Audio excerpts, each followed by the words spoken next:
अंगड़ाई, दीवाना हुआ बाड़ी।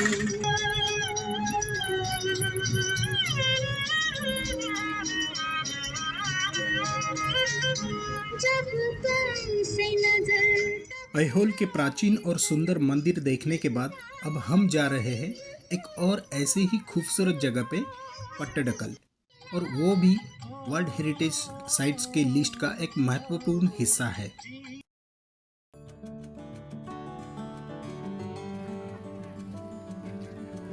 यह परिसर भी काफी बड़ा है और यह भी भारतीय पुरातत्व विभाग की निगरानी में है।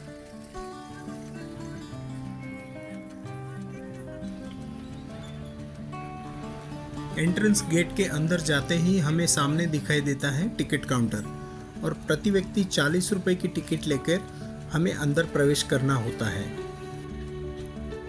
इन मंदिरों का निर्माण बदामी चालुक्य राजवंश ने 7वीं और 8वीं शताब्दी के दौरान किया। तो अभी हम ऐहोले से पट्टडकल आ चुके हैं। तो यहाँ पे अबाउट 10 टेम्पल्स है, एंशियंट टेम्पल्स। उसमें से 9 हिंदू टेम्पल्स हैं और एक जैन टेम्पल है। पट्टडकल का अर्थ होता है स्टोन ऑफ कोरोनेशन, यानी राज्याभिषेक की भूमि, क्योंकि चालुक्य राजवंश में राजाओं का राज्याभिषेक यहाँ पे किया जाता था। और ये भी एक ऐहोले जैसा ही छोटा सा विलेज है, और ऐहोले जैसा ही ये मलप्रभा नदी के तट पर बसा हुआ है। अभी हम देखने जा रहे हैं सबसे पुराना विरूपाक्ष मंदिर, जो कि राजा विक्रमादित्य द्वितीय के जीत के स्मरण में बनवाया गया था। उसके बाद हम देखेंगे संगमेश्वर मंदिर, पापनाथ मंदिर, गलगनाथ मंदिर, मल्लिकार्जुन मंदिर, और कई सारे हैं इस लिस्ट में शामिल। मध्ययुगीन भारत में चालुक्य राजवंश के 3 शाखाओं ने दक्षिण और मध्य भारत में राज किया, जिनमें सबसे पहले थे बदामी चालुक्य, जो 7वीं और 8वीं शताब्दी तक यहाँ पर शासक थे। उनके तुरंत बाद आए वेंगी चालुक्य, जिन्हें पूर्व चालुक्य भी कहा जाता है, और 9वीं शताब्दी में आए इस राजवंश के तीसरे शासक, जिन्हें कल्याणी चालुक्य या पश्चिमी चालुक्य या फिर लेटर चालुक्य भी कहा जाता है। उनकी राजधानी थी कल्याण, जो कि आज के कर्नाटक के बीदर जिले में बसव कल्याण के नाम से आज जाना जाता है। यह एक काफ़ी बड़ा परिसर है, जिसमें कुल 9 हिंदू मंदिर है, जो सब भगवान शिव को समर्पित है, और सभी मंदिर पूर्वमुखी हैं। मंदिर समूह में सबसे उत्तरी दिशा में पहला मंदिर दिखाई देता है गढ़सिद्धेश्वर मंदिर। कुल 9 मंदिरों में से 4 नागर शैली और 4 द्रविड़ शैली में बनाए गए हैं, और एक ही मंदिर मिश्र शैली का है।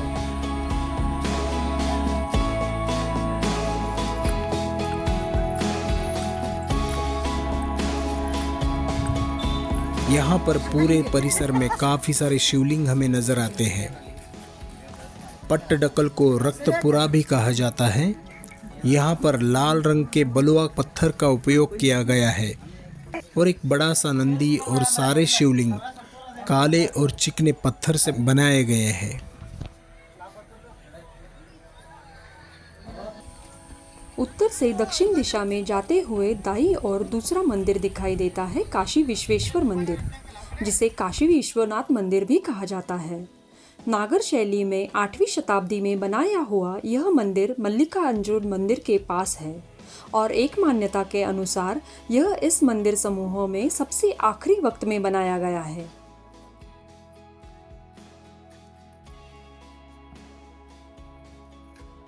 और यहाँ पर भी हमें मंदिर के सामने नंदी का शिल्प नजर आता है। वक्त के साथ मंदिर का बहुत सारा हिस्सा नष्ट हो चुका है, और सिर्फ अंतराल और गर्भगृह ही बचा है, जिसमें एक शिवलिंग स्थापित है। गर्भगृह के प्रवेश द्वार पर 2 सांपों को पकड़े हुए गरुड़ की प्रतिमा है। फाइन आर्टवर्क वाला सुंदर नागरी शैली वाला कर्विलिनियर शिखर इस मंदिर को 4 चांद लगाता है। मंदिर के खंभों पर कई लुभावनी शिल्प है, जैसे कि शिव पार्वती विवाह, कृष्ण लीला, कैलाश पर्वत को हाथों में उठाए रावण की प्रतिमा है।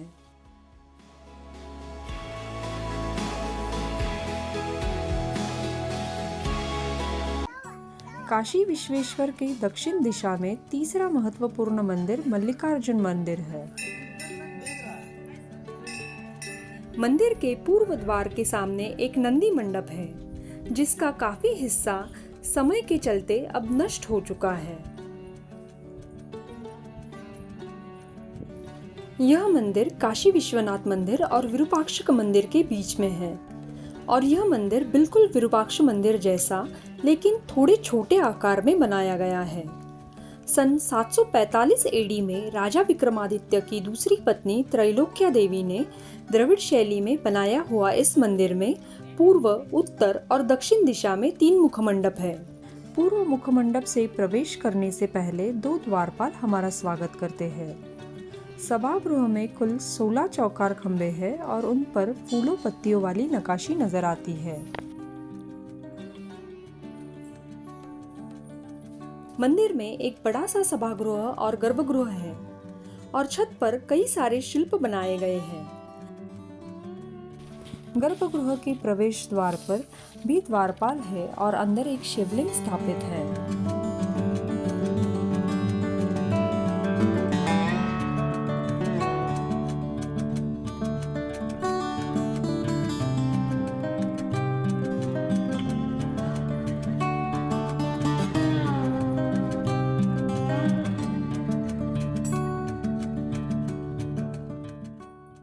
छत पर कई सारे शिल्प बनाए गए हैं।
सभा मंडप के बाहरी दीवारों के स्तंभों पर कई सारे मानवी शिल्प विभिन्न रूप में बनाए गए हैं।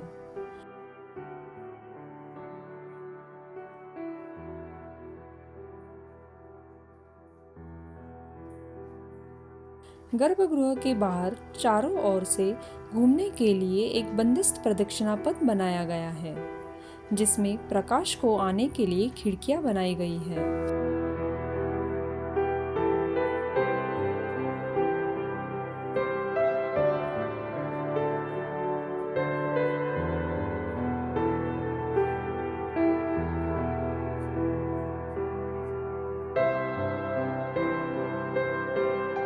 एक स्तंभ पर कृष्ण जन्म और गोकुल के दृश्य है तो दूसरे स्तंभ पर समुद्र मंथन चित्रित है और गोकुल के दृश्य में गोवर्धन पर्वत उठाए कृष्ण, बाल कृष्ण को दूध पिलाती राक्षसी पूतना, कालिया मर्दन का दृश्य और पंचतंत्र की कहानियों का भी वर्णन किया गया है।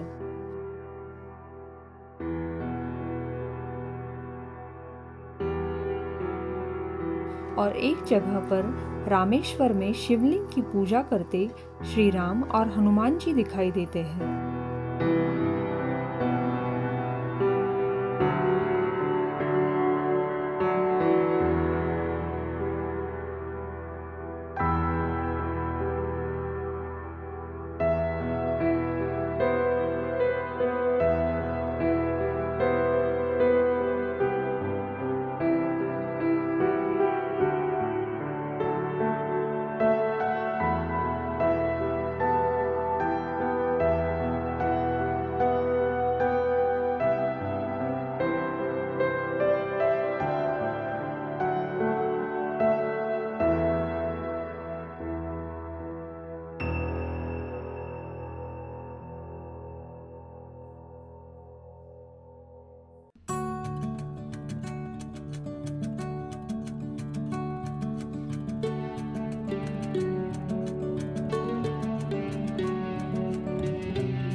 मंदिर के स्तंभों पर चित्रित कहानियों को एक दिन में समझ पाना कुछ असंभव सा है।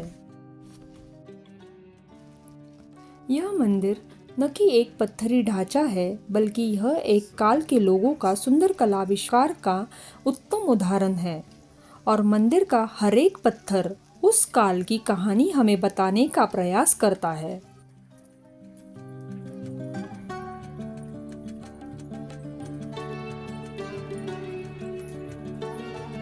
मल्लिकार्जुन मंदिर के दक्षिण में है विरूपाक्ष मंदिर। पट्टडकल मंदिर समूह का यह सबसे बड़ा और सुंदर मंदिर है जो भगवान शिव को समर्पित है और यह एकमात्र सक्रिय मंदिर है जिसमें हजारों साल से आज भी शिव जी की पूजा होती है। यह मंदिर सन 745 में राजा विक्रमादित्य द्वितीय की दूसरी पत्नी लोकमहादेवी ने अपने पति की पल्लवों पर कांचीपुरम में हुई जीत की स्मरण में बनवाया था। मल्लिकार्जुन मंदिर के जैसे ही इसमें भी 3 मुखमंडप है। यह भी द्रविड़ीय शैली में बनाया हुआ है।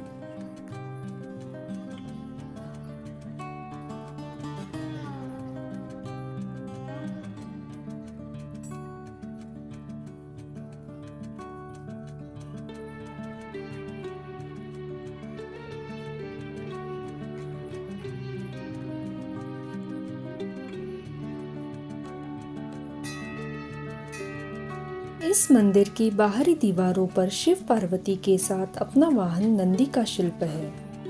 विष्णु का वामन अवतार, अर्धनारीश्वर और अन्य देवताओं के बड़े शिल्प बनाए गए हैं।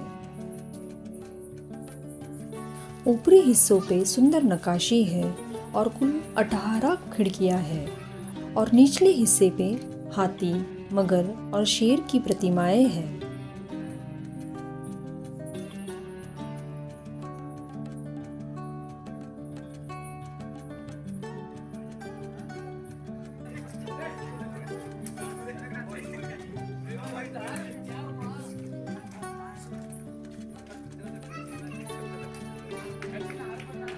विरूपाक्ष मंदिर तमिलनाडु के कांचीपुरम में स्थित कैलाशनाथ मंदिर से प्रभावित है और बाद में इसी से प्रेरणा लेकर राष्ट्रकूट राजवंश ने एलोरा का कैलाशनाथ मंदिर बनवाया था।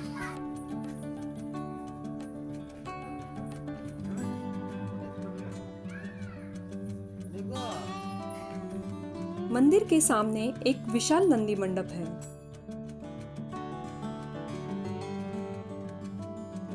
जिसकी दीवारें भी महिलाओं के सुंदर शिल्पों से अलंकृत हैं।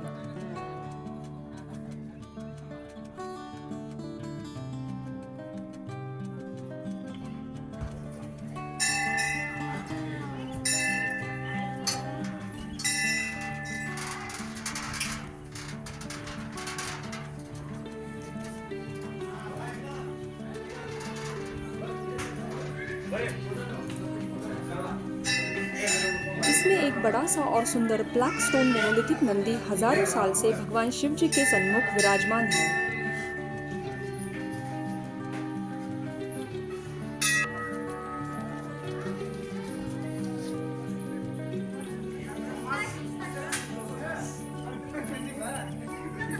मुखमंडप के स्तंभों पर प्रेमी युगलों के बड़े से शिल्प है और प्रवेश द्वार पर द्वारपालों के साथ शंख निधि और पद्म निधि है।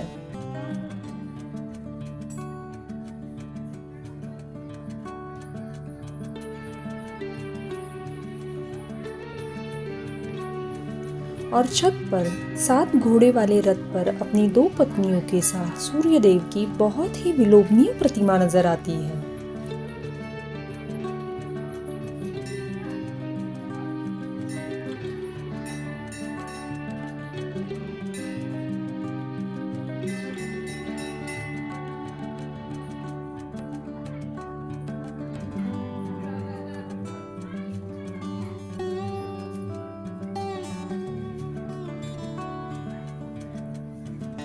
प्रवेश द्वार के भीतर जाते ही 18 स्तंभों वाला बड़ा सभा मंडप है और इन सब पे रामायण महाभारत के दृश्य विस्तृत रूप में चित्रित है।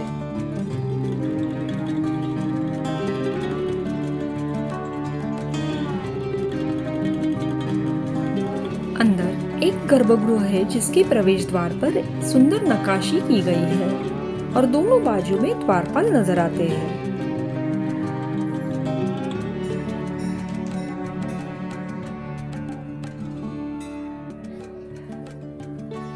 गर्भगृह के अंदर 1300 साल पुराने शिवलिंग का हमें दर्शन होता है।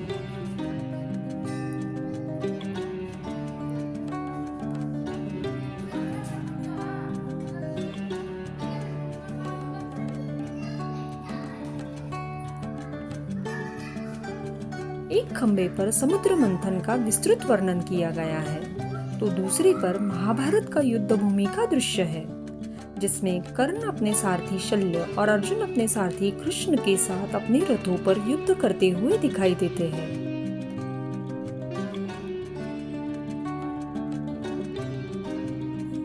एक जगह पर ऊपर शिव पार्वती है और नीचे श्री राम लक्ष्मण सीता मैया का वनवास की कथा स्वरूप दृश्य है, जिसमें लक्ष्मण द्वारा शूर्पणखा का नाक काटा जाना, शूर्पणखा का रावण के पास शिकायत लेके जाना और रावण के सेना के साथ श्री राम लक्ष्मण का युद्ध दर्शाया गया है।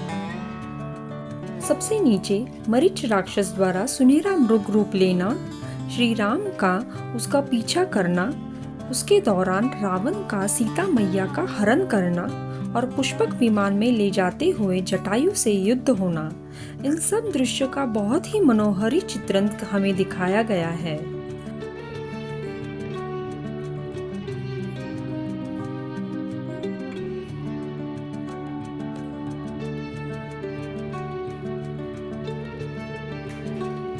अन्य स्तंभों पर सुंदर स्त्रियों के छोटे शिल्प और कई पर देवी देवताओं और ऋषि मुनियों के शिल्प दिखाई बनते हैं।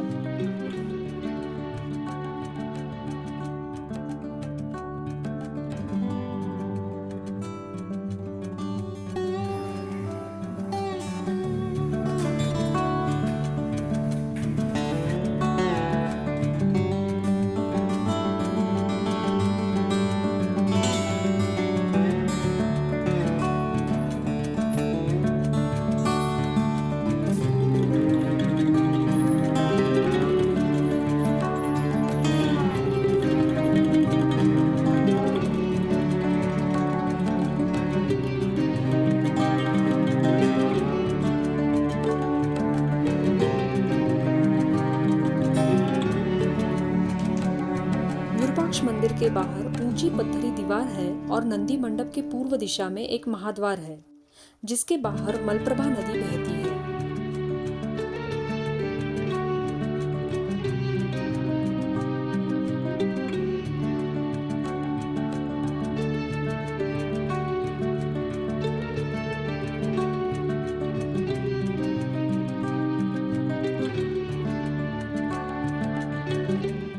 प्रवेश द्वार के बाहर आते ही दाईं तरफ का रास्ता हमें लेके जाता है पापनाथा मंदिर की ओर।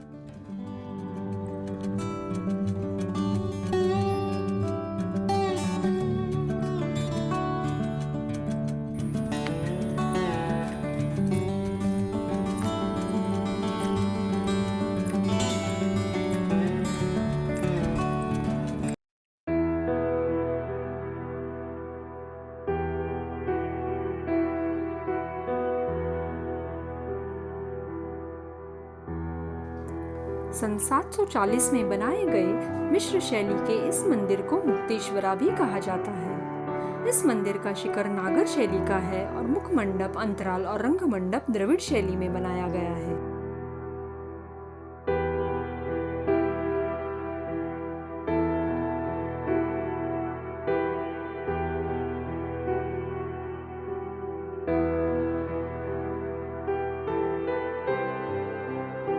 मंडप के स्तंभों पर मानवी जोड़ों के शिल्प और विभिन्न प्राणियों के शिल्प हैं और बाहरी दीवारों पर सुंदर डिजाइन वाली खिड़कियों की नक्काशी बहुत ही लुभावनी लगती है।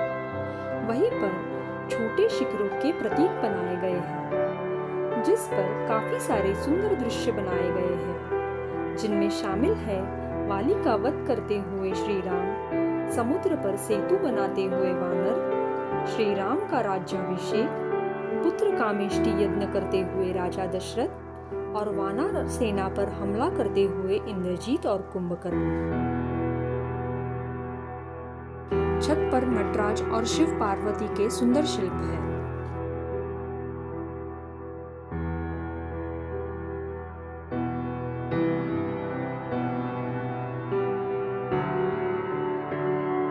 मंदिर में एक छोटा और एक बड़ा ऐसे दो सभा मंडप है। यह एकमात्र ऐसा मंदिर है जिसमें सभा मंडप में बैठा एक नंदी है और जिसका अलग से नंदी मंडप नहीं बनवाया गया था। गर्भगृह के बाहर एक बंदिस्त प्रदक्षिणा पथ है और बाहरी दिशा के स्तंभों पर शिव नृत्य की प्रतिमाएं बनाई गई है। सभा मंडप में 16 खंभे हैं और जिसमें मध्यम आकार की कई सारे शिल्प हैं और रामायण महाभारत के दृश्य चित्रित है, जिनमें से एक अष्टभुजाओं वाली महिषासुर मर्दिनी का शिल्प भी शामिल है।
यहाँ पर हर एक मंदिर की एक अपनी खूबी है।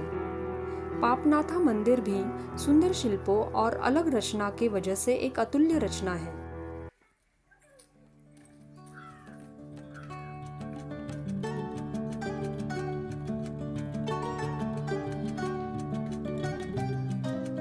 जैसे ही हम पापनाथा मंदिर से वापस आके विरूपाक्ष मंदिर के सामने प्रवेश द्वार के आगे निकलते हैं, सामने दिखाई देता है संगमेश्वरा मंदिर।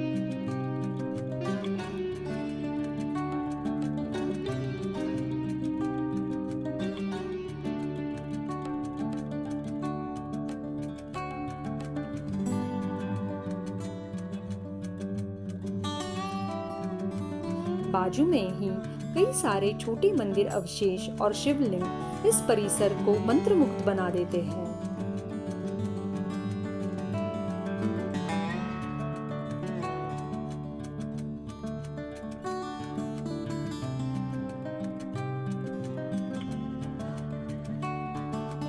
सन 720 एडी में राजा विजयादित्य ने बनाए यह मंदिर इस समूह का सबसे पुराना मंदिर है, लेकिन जिसका निर्माण कार्य अधूरा ही रह गया। यह मंदिर भी शिव जी को समर्पित है। इस पर एक 2 मंजिला द्रविड़ शिखर का प्रयोग किया गया है, जिसका बाद में विरूपाक्ष मंदिर, मल्लिकार्जुन मंदिर और दक्षिण भारत के कई मंदिरों में पुनरुपयोग किया गया है। इस मंदिर में उत्तर और दक्षिण दिशा में 2 प्रवेश द्वार हैं।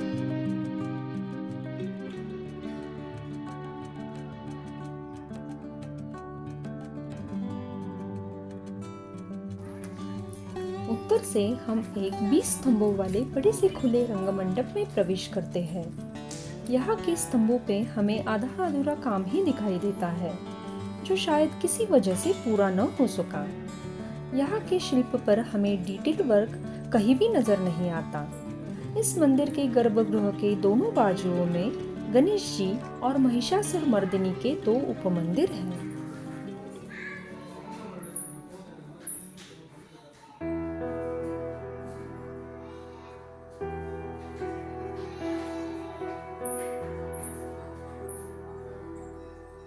इसमें एक गर्भगृह और गोलाकार प्रदक्षिणा पथ है, जिसकी बाहरी दीवारों पर उग्र नरसिंह और नटराज के शिल्प है। मंदिर के बाहरी दीवारों पर विष्णु, शिव और वराह के शिल्प उत्कीर्ण है। मंदिर में सन 1162 एडी का कल्याणी चालुक्य काल का एक शिलालेख है और मंदिर परिसर में 3री और 4थी शताब्दी के अति प्राचीन ईंटों से बनाए स्तंभ खुदाई के दौरान पाए गए हैं। मंदिर के सामने एक भग्न रूप में नंदी मंडप है।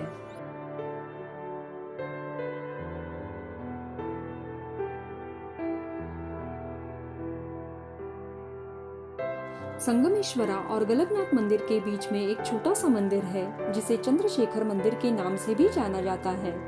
काफी सर्च करने के बाद भी हम इस मंदिर के बारे में ज्यादा जानकारी हासिल न कर पाए। गलगनाथ मंदिर एक 8वीं शताब्दी के दौरान बनाया सुंदर मंदिर है। नागर शैली में बनाए इस मंदिर में अंतराल और एक गर्भगृह है, जिसमें एक शिवलिंग स्थापित है। मंडप के प्रवेश द्वार पर गंगा और यमुना के शिल्प है और सामने एक नंदी मंडप है। माना जाता है यह मंदिर तेलंगाना राज्य के आलमपुर स्थित संगमेश्वर मंदिर की प्रतिकृति है। मंदिर का काफी सारा हिस्सा कालाघात में नष्ट हो चुका है, लेकिन दक्षिण दिशा की दीवार अभी भी काफी अच्छी स्थिति में है और जिस पर हमें अष्टभुजाओं वाले शिवजी गले में मुंडमाला पहने अंधकासुर का वध करते हुए दिखाई देते हैं। मंदिर का एक छत वाला बंदिस्त प्रदक्षिणा पथ इस मंदिर की एक अनोखी रचना है। इस मंदिर पर सैकड़ों बंदरों ने कब्जा कर लिया था, इसलिए दुर्भाग्यवश हम मंदिर के अंदर ना जा सके। जाम्बुलिंगेश्वरा मंदिर 7वीं शताब्दी में बनाया एक छोटा मंदिर है। इसे ऐहोल के हुचिमल्ली मंदिर की छोटी प्रतिकृति माना जाता है। यह नागर शैली में बनाया गया मंदिर है, जिसमें मंडप और गर्भगृह है। गर्भगृह की दीवारों पर शिव, विष्णु और सूर्य की प्रतिमाएं हैं और शिखर पर बनाए शिव पार्वती के शिल्प इस मंदिर की पहचान है। मंदिर एक छोटे से चबूतरे पर बनाया गया है, जिस पर गण और पंछियों की आकृतियां बनाई गई है। गढ़ सिद्धेश्वरा मंदिर पट्टडकल मंदिर समूहों के उत्तर दिशा में सबसे आखिरी मंदिर है, जिसका निर्माण काल 8वीं शताब्दी का माना जाता है। यह छोटा सा मंदिर एक ऊंचे चबूतरे पर बनाया है और इसमें शिव पार्वती के शिल्प है।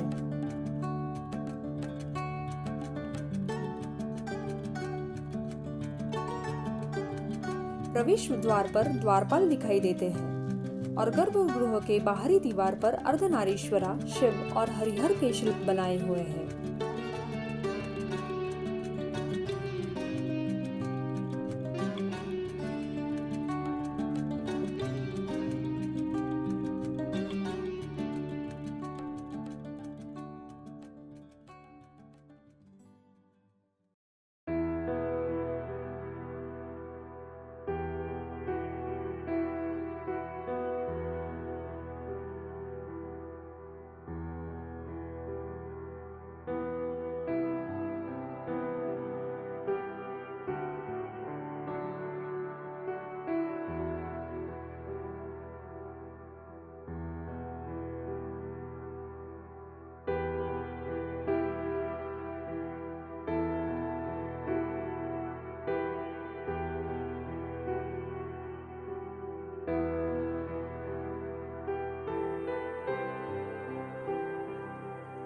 पट्टडकल मंदिर समूहों के 9 हिंदू मंदिरों के सिवाय एक और जैन मंदिर है, जो कि यहाँ से 1 किलोमीटर की दूरी पर स्थित है।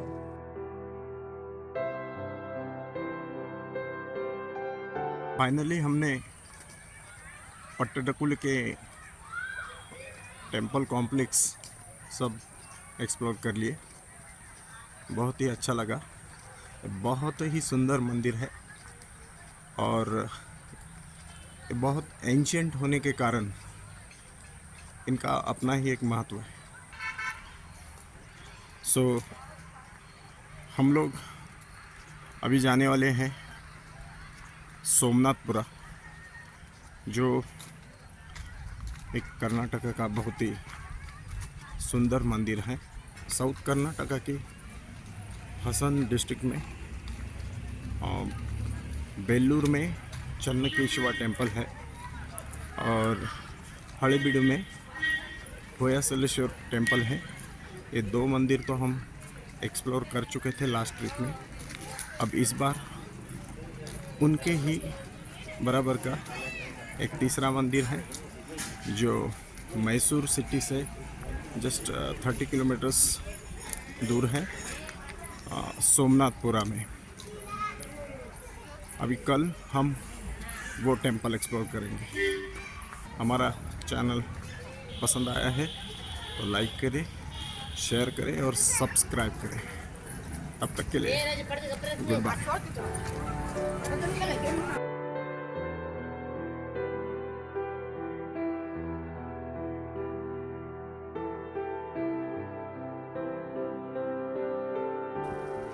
शाम के 6 बज चुके थे और हमें जाना था सोमनाथपुरा और गूगल मैप यहाँ से डिस्टेंस बता रहा था 517 किलोमीटर, जो कि लगभग असंभव लग रहा था।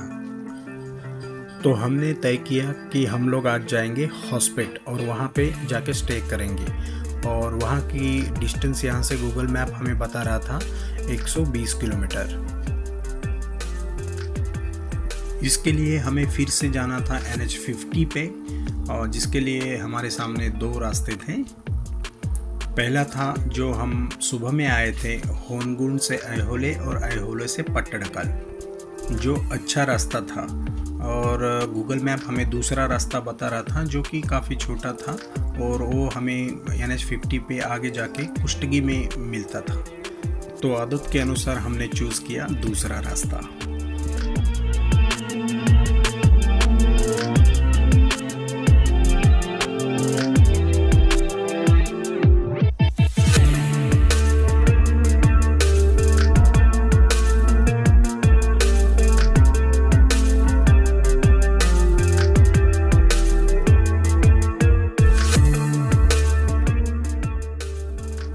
रास्ते में हमें छोटा गांव लगा गुडूर, और जहाँ पे एक पुराना फोर्ट है। आगे जाके रास्ता और भी छोटा हो गया और अंधेरा भी हो गया था। थोड़ा थ्रिलिंग भी लग रहा था और थोड़ा डर भी लग रहा था। गूगल मैप पे भरोसा करके हम आगे चल रहे थे। रूरल कर्नाटका देखना भी थ्रिलिंग और एक्साइटिंग लग रहा था। और आगे जाके वही हुआ जो हर ट्रैवलर के साथ होता है। गूगल कह रहा था राइट में जाओ और रास्ता था लेफ्ट में, तो यूजुअली हमने लेफ्ट रास्ता लेना ही प्रेफर किया। आधे घंटे बाद हम लोग NH50 पे पहुंचे।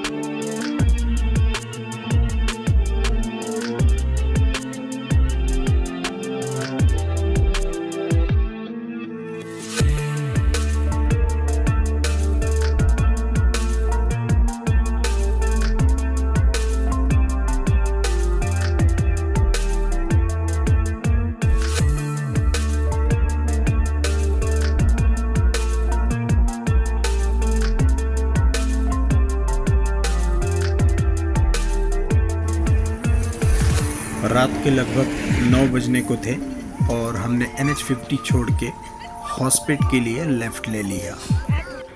हॉस्पेट एक काफ़ी बड़ा टाउन है और जहाँ से वर्ल्ड हेरिटेज साइट हम्पी मात्र 8 या 10 किलोमीटर दूरी पर है।